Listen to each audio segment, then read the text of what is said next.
नहमदुहु व नसल्ली अला रसूलिहिल करीम अम्मा बाद फ़ाऊज़ु बिल्लाहि मिनश शैतानिर रजीम बिस्मिल्लाहिर रहमानिर रहीम।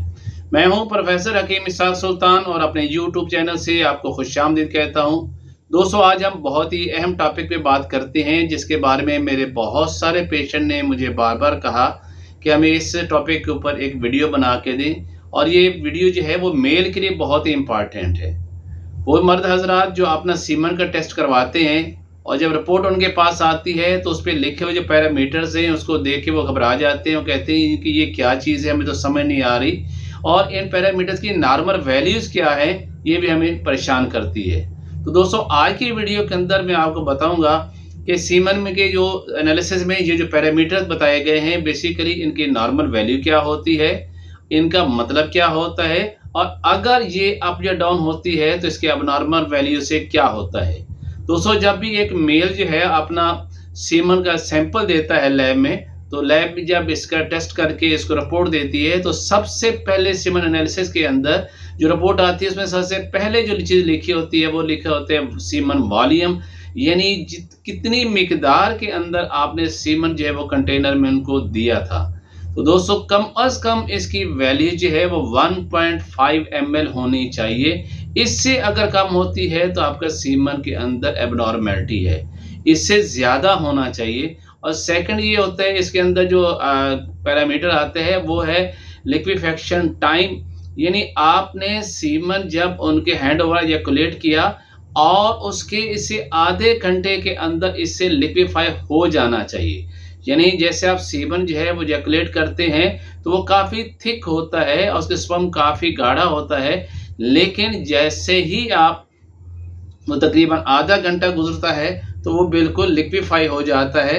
और अगर आपका सीमन आधा घंटा से पहले लिक्विफाई हो जाए तो इसमें टेंशन लेने की कोई बात नहीं, ये बिल्कुल नॉर्मल है। लेकिन अगर ये है आधा घंटा के बाद ये लिक्विफाई होता है तो इट्स मीन कि ये अबनॉर्मल है। इसकी मतलब ये है कि आपके सीमन के अंदर जो लिक्विफाइंग एंजाइम्स हैं वो उनकी कमी है, या है कि आपको कोई इन्फेक्शन है जिसकी वजह से आपको ये प्रॉब्लम्स आ रही है कि आपका सीमन जो है वो 30 मिनट्स के बाद जाके, यानी को 60 मिनट है या 1.5 घंटे के बाद लिक्विफाई हो रहा है, तो ये एक एबनॉर्मल सीमन कहलाएगा। बेसिकली दोस्तों, ये लिक्विफाई इसलिए होता है कि अगर हम देखें कि सीमन था क्या, सीमन होता क्या है, तो बेसिकली सीमन में दो चीज़ों का ये मिक्सचर होता है।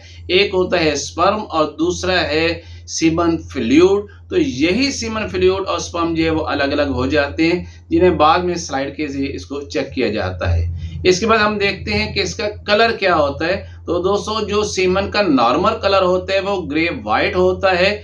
अगर किसी शख्स का जो सीमन का कलर जो है वो येलोश हो जाए या वो रेडिश हो जाए तो इट्स मीन कि उसका सीमन के अंदर इन्फेक्शन है, जिसकी वजह से उसका सीमन का कलर जो है वो ग्रेश वाइट से वो रेडिश हो गया या येलो हो गया। तो उसका मुआलिज जो है वो उसको ऐसी मेडिसिन देगा जिस इन्फेक्शन को क्लियर करेगा, तो इसका सीमन नॉर्मल हो जाएगा।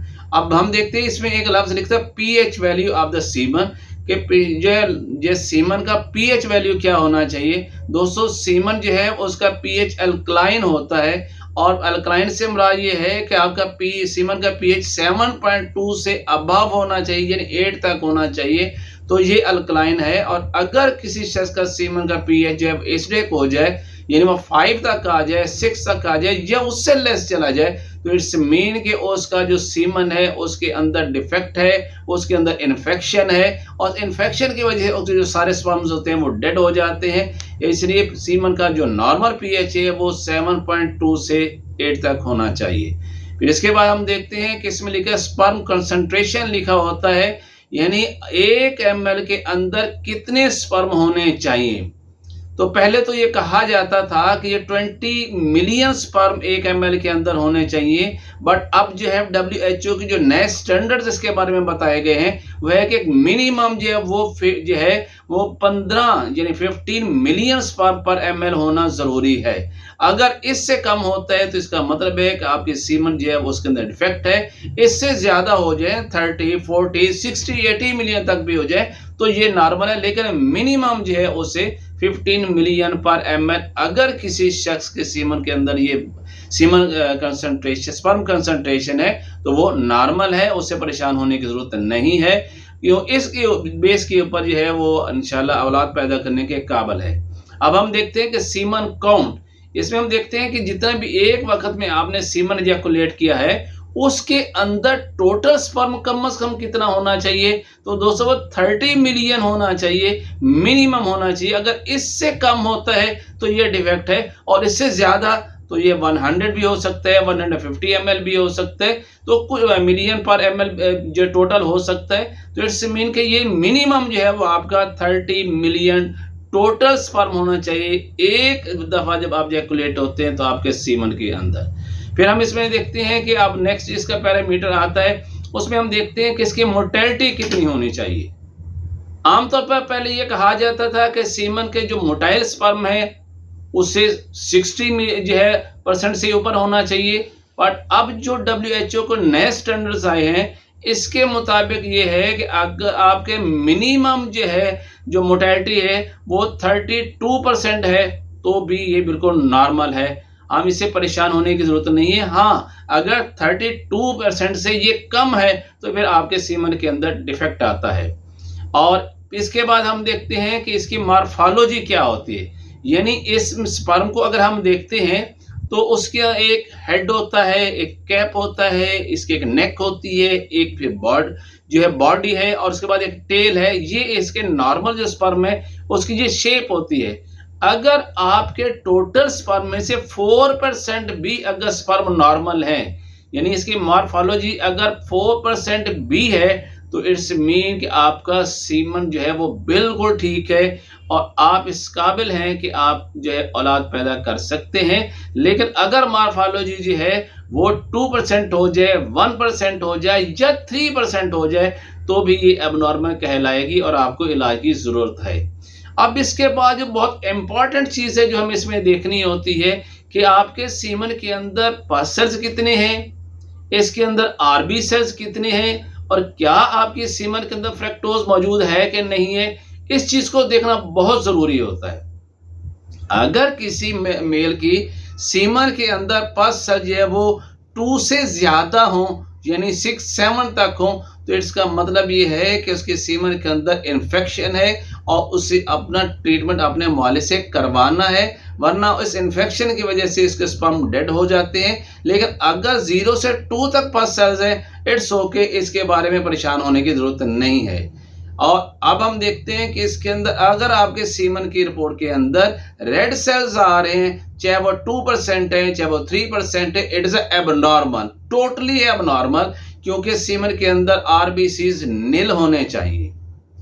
अब लास्ट में हम देखते हैं कि जो लास्ट जो पैरामीटर है वो है फ्रक्टोज। आपके सीमन के अंदर क्या फ्रक्टोज मौजूद है या नहीं है। अगर किसी शख्स के सीमन के अंदर फ्रक्टोज मौजूद नहीं है तो इट्स मीन कि उनके सीमन के अंदर डिफेक्ट है। फ्रक्टोज बेसिकली ग्लूकोज ही है और इस फ्रक्टोज की वजह से जो स्पर्म है आपके सीमन के अंदर उनको एनर्जी मिलती है, उनकी जो स्विंग मूवमेंट्स है वो swing movements to the egg जो है जहाँ पे जैसे एग को फर्टिलाइज करना है उसके लिए जो उसको एनर्जी मिलती है वो इस फ्रक्टोज की वजह से होती है। और अगर किसी की सीमन के अंदर फ्रक्टोज नहीं है तो इसका मतलब ये है कि उसके सीमन के अंदर डिफेक्ट है और स्पर्म को एनर्जी नहीं मिल पाएगी, तो उसके स्पर्म बहुत जल्दी डेड हो जाएंगे और वो एग को फर्टिलाइज नहीं कर सकेंगे। मतलब ये है कि वो फीमेल को फर्टिलाइज नहीं कर जो है उसमें हामला नहीं कर सकेगा और उसके औलाद नहीं हो सकती। तो दोस्तों उम्मीद है कि आपको सीमन के अंदर लिखे हुए जितने भी पैरामीटर्स हैं उनके बारे में बहुत अच्छी तरह समझ आ गई होगी और ये भी इल्म हो गया होगा कि इसकी नॉर्मल वैल्यूज़ क्या होती हैं और इसकी एबनॉर्मल वैल्यूज़ क्या होती हैं। तो अब आप घर बैठे मुझे उम्मीद है कि आप अपनी सीमन रिपोर्ट को अच्छी तरह पढ़ भी सकते हैं, समझ सकते हैं और मालूम कर सकते हैं कि आपकी सीमन जो है उसमें कोई डिफेक्ट है या आपकी सीमन 100% नॉर्मल है। Professor Hakim Ishaq Sultan from Lahore.